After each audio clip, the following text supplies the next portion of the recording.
His head hit the scaffold with a dull thud. It was January 30th, 1649. The King of England, Charles I, stood on a wooden platform in front of Banqueting House in London. He was wearing 2 shirts so he wouldn't shiver from the cold. He didn't want the crowd to think he was afraid. An executioner in a mask raised an axe and brought it down in one clean stroke. The king's head was held up to the crowd, but no cheer followed. Only silence. Charles I had once claimed that kings ruled by the will of God alone. He believed Parliament should serve the crown, not challenge it. For years, he dismissed their demands. He raised taxes without permission. He dissolved Parliament again and again. He made enemies in every direction: Puritans, parliamentarians, even parts of his own army. After years of civil war and failed negotiations, Parliament put their king on trial for treason. It was the first time in English history a monarch was publicly tried and executed by his own subjects. But how did it come to this? How did a man born to rule lose everything, including his head? To understand that, we need to go back to the very beginning. Charles I was born on November 19, 1600, in Dunfermline Palace, Scotland. He was the second son of James VI of Scotland, who later became James I of England. Charles was not expected to be king. His older brother, Henry Frederick, was the heir. But Henry died of typhoid in 1612, and Charles, small, sickly, and slow to speak, became next in line. In 1625, at age 24, Charles became King of England, Scotland, and Ireland. He married Henrietta Maria of France, a Catholic princess. That marriage sparked fear and suspicion among his Protestant subjects. Charles, like his father, believed in the divine right of kings, the idea that monarchs were chosen by God and answerable only to him. But England was changing. Parliament was demanding more control over money, laws, and religion. They had grown used to being consulted during Elizabeth I's reign and expected the same treatment. Charles disagreed. He saw Parliament as a tool, not a partner. Almost immediately, Charles ran into problems. Parliament refused to fund his wars in Europe. In response, Charles began raising money on his own through forced loans, fines, and outdated taxes. He dismissed Parliament altogether in 1629 and ruled alone for 11 years. That period became known as the Personal Rule. At first, things stayed calm, but Charles and his Archbishop, William Laud, tried to enforce strict religious rules. Many saw this as an attempt to bring back Catholic-style worship. In Scotland, it caused riots. In England, it stirred resentment. By 1640, Charles needed money to fight Scottish rebels. He called Parliament back. But instead of giving him funds, they attacked his policies. They passed laws to limit his power. Charles tried to arrest 5 members of Parliament, an act that shocked the nation. That was the point of no return. And what came next would tear the country in two. Charles I did not grow up expecting to be king. His older brother Henry was everything Charles was not: healthy, confident, popular. Charles, by contrast, was shy, often sick, and had a stammer that made public speaking difficult. When Henry died, Charles was thrust into the role of heir at just 12 years old. His early education was shaped by strict, formal tutors. His most influential teacher was Bishop Markham, who taught Charles not just language and scripture, but also loyalty to absolute monarchy. Charles learned that kings were chosen by God, and their power came from divine will, not from the people or from Parliament. This belief would become the foundation of every decision he made. Charles also spent his youth in the shadow of court politics. His father, King James I, was known for lavish spending and political maneuvering. James surrounded himself with favorites, many of whom the public and Parliament distrusted. Charles observed this environment quietly, forming the habit of keeping his thoughts and plans to himself. He trusted very few people, and even fewer institutions. In 1623, at the age of 22, Charles traveled in secret to Spain with the Duke of Buckingham, hoping to secure a marriage alliance. The mission failed and turned into a national embarrassment, but the trip cemented his bond with Buckingham, a man who would become his closest advisor and, eventually, one of the most hated men in England. Charles returned to England more isolated than ever. He distrusted foreign powers, resented Parliament's interference, and leaned heavily on a small circle of loyal advisors. When he married Henrietta Maria, a French Catholic, he didn't consult Parliament at all. He believed he had no reason to ask their approval. He was the king. That was enough. From an early age, Charles believed compromise was weakness. To him, ruling was not a negotiation. It was a duty given by God.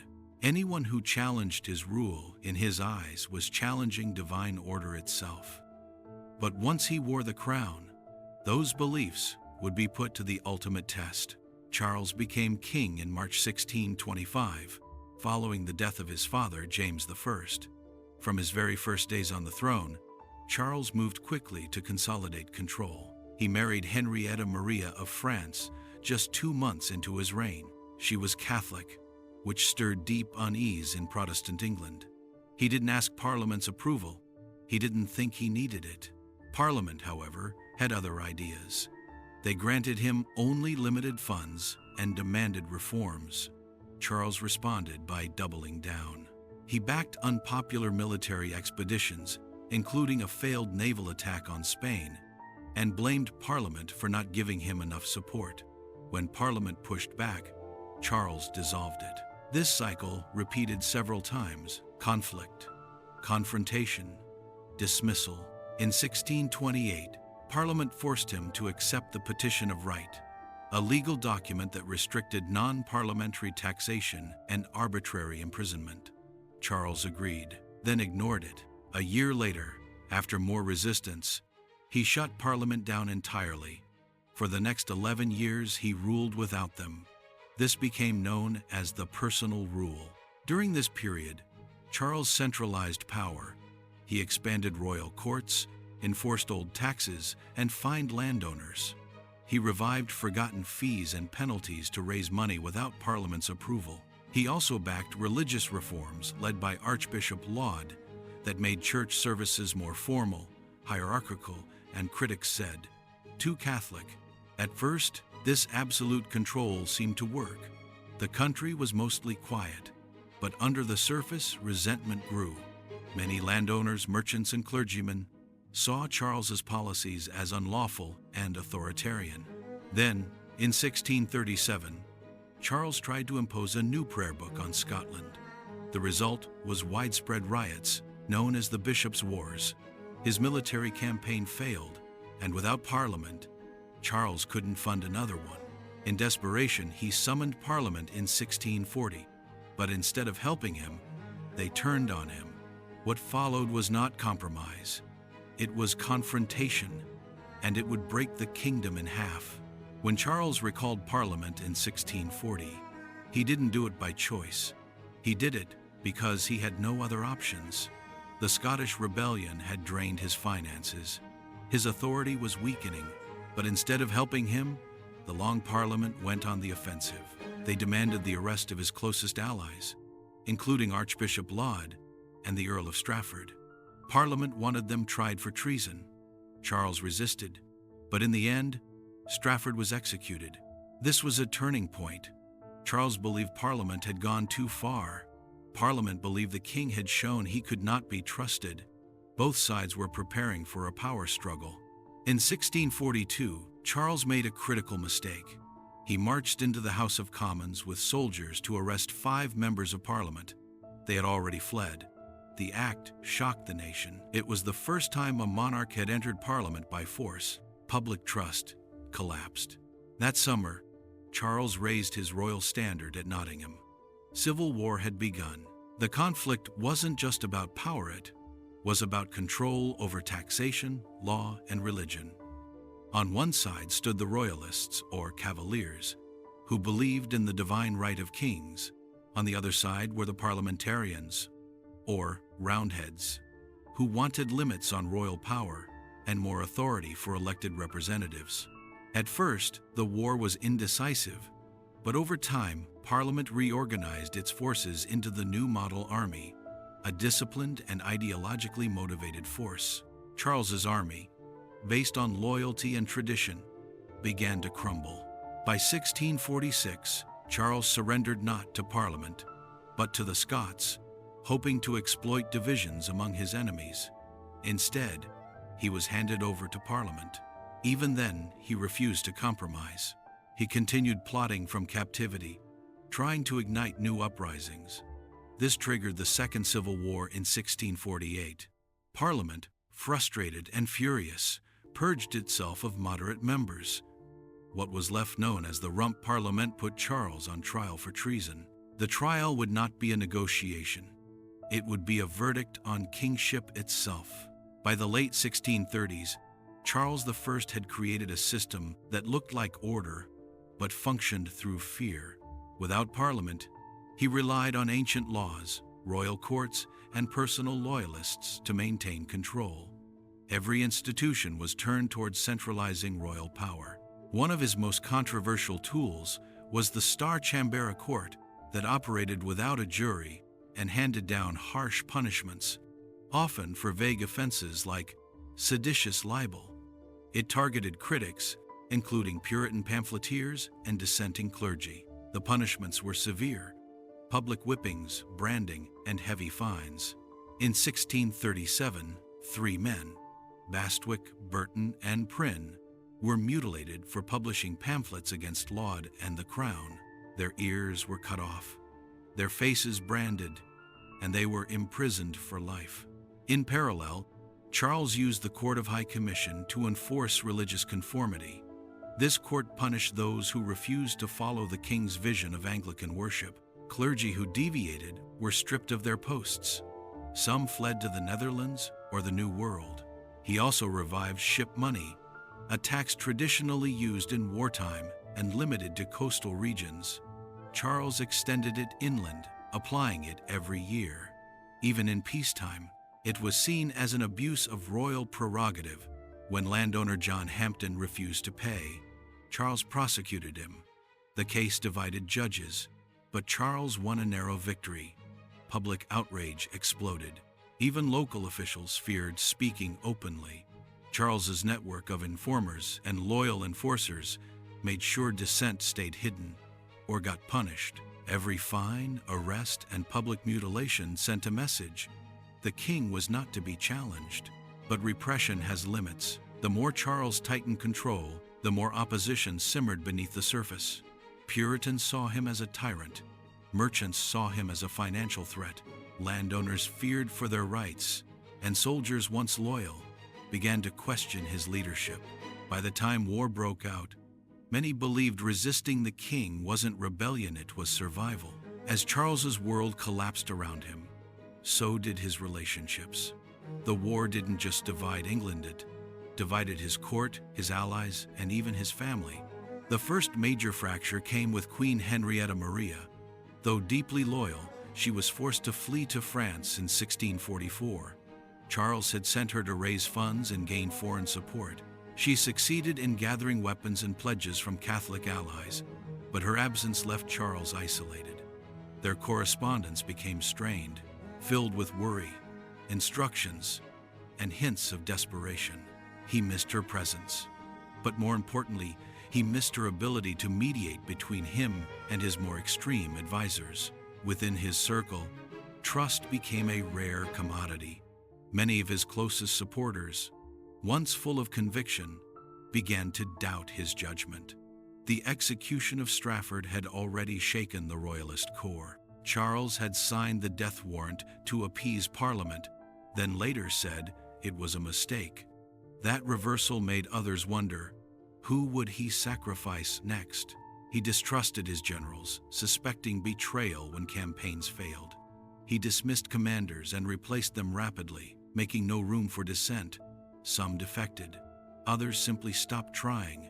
Charles's own children became pawns in the conflict. His eldest son, the future Charles II, was sent to the West Country, then abroad, for safety. His youngest children, Elizabeth and Henry, were taken by Parliament. Elizabeth would die in captivity at age 14. Charles never saw her again. As defeat neared, paranoia grew. While imprisoned, he continued secret communications with Scottish factions, French envoys, and discontented English officers, each one promising a different path back to power. But these double dealings only confirmed to Parliament that he would never change. Letters from this period reveal a man who trusted no one fully and who saw surrender as dishonor. Even moderate members of Parliament who once sympathized with him admitted Charles would say anything to survive, but never compromise. In the final months, his world had narrowed to guards, legal advisors, and a few loyal clerics. He wrote instructions for his children. He dictated statements defending monarchy, but there were no more deals left to make. The man who once ruled 3 kingdoms now stood alone, abandoned by allies, surrounded by enemies, and still refusing to bend. By the time Charles I was captured for the final time in 1648, his body and mind were showing the weight of years of war, imprisonment, and isolation. He was 48 years old. Though not considered elderly by 17th century standards, the civil wars had left him worn. Eyewitnesses noted that he had lost weight and appeared pale and tired. His once carefully maintained appearance had become plain. His hair had turned gray. His clothes, especially during imprisonment, were modest and practical rather than regal. Still, he maintained a strict personal routine.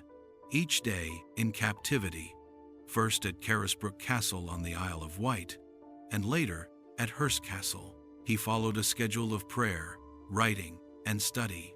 He read the Bible daily. He met with clergy and kept up correspondence, though letters were often intercepted or censored. Charles showed no signs of public breakdown, but observers reported moments of rigidity and denial. Even after his defeat, he spoke of his kingship in absolute terms. In private letters, he referred to his imprisonment as unlawful. He refused to recognize the legitimacy of the court that would eventually sentence him. He referred to himself not as a prisoner, but as the king. In these final months, Charles wrote Icon Basilike, a book of meditations and reflections. In it, he presented himself as a Christian martyr, persecuted not for his crimes, but for defending the church and monarchy. Though published anonymously just after his death, most historians agreed Charles either wrote it himself or dictated much of it. The text became a royalist bestseller. Physicians and attendants noted his physical decline, but reported no obvious illness. He showed signs of exhaustion, minor digestive issues, and sleeplessness. But there were no clear symptoms of disease or mental collapse. Instead, there was a kind of mental narrowing. He became more fixed in his language, more stubborn in belief. Charles did not rage. He did not panic, but neither did he yield. As the days shortened in January 1649 and the trial date approached, he remained convinced of his innocence and of his divine right to rule.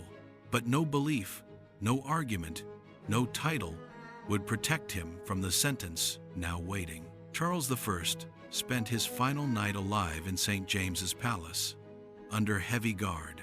He had been moved there from Windsor just days before his execution.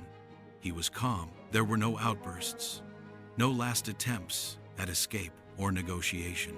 By now, he knew there would be no reversal, no intervention, no last-minute reprieve. That night, he slept only a few hours.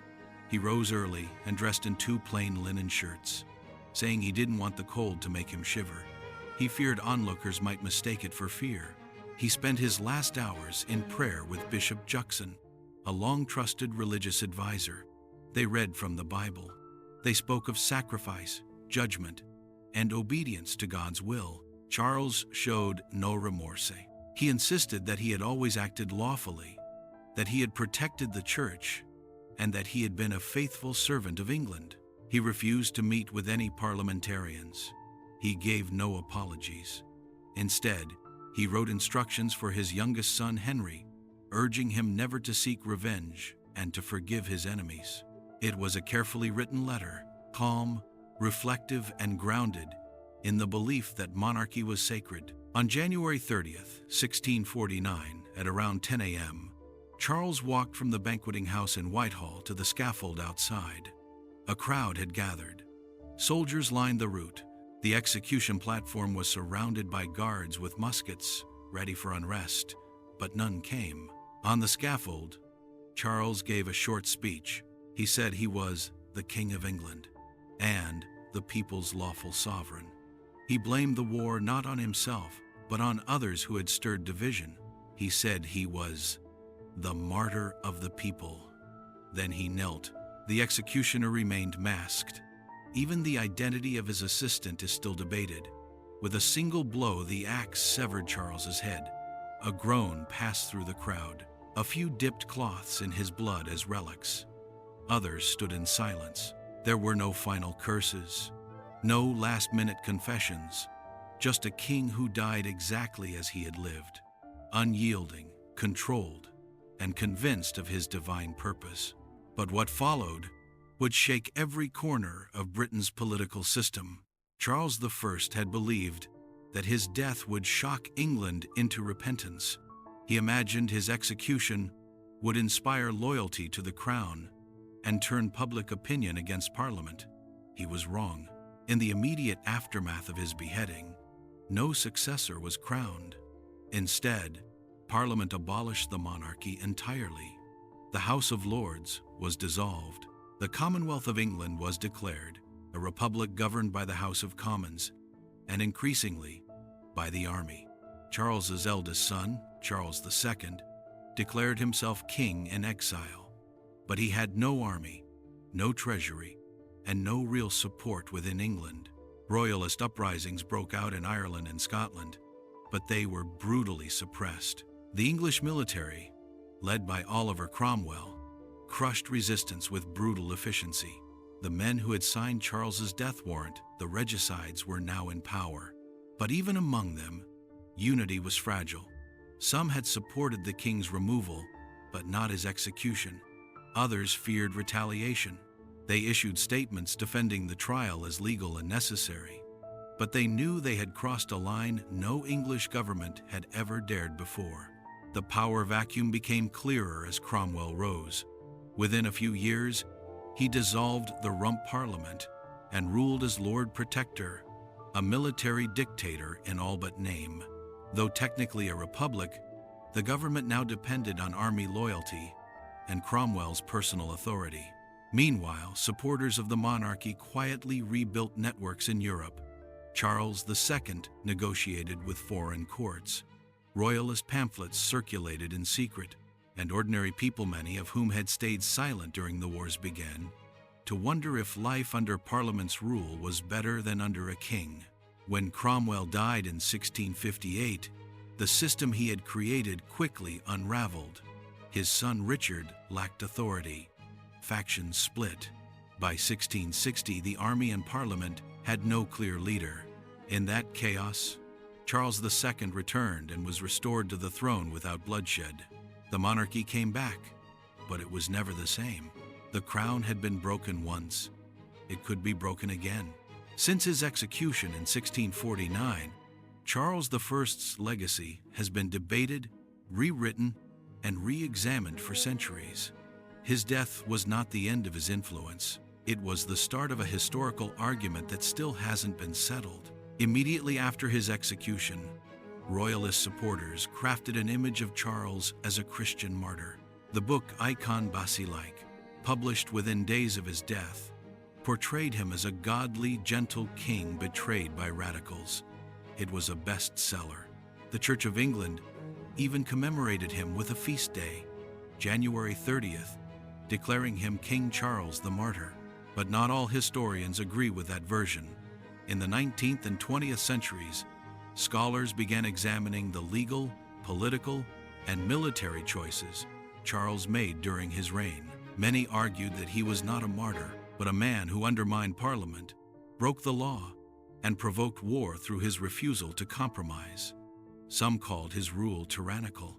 Others saw him as simply out of touch, more rigid than ruthless. Modern interpretations often fall somewhere in between.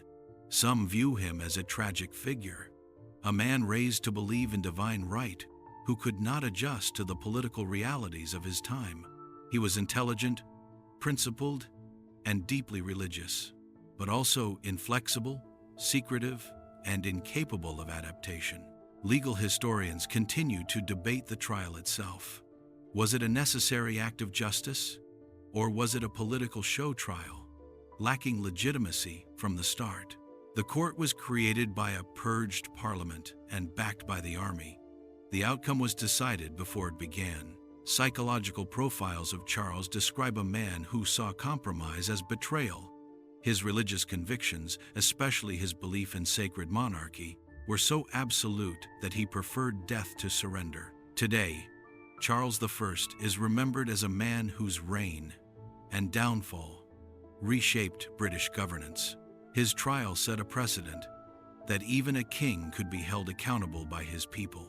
Yet, his execution also led to a republic that lasted only 11 years before monarchy was restored. His life didn't settle the argument.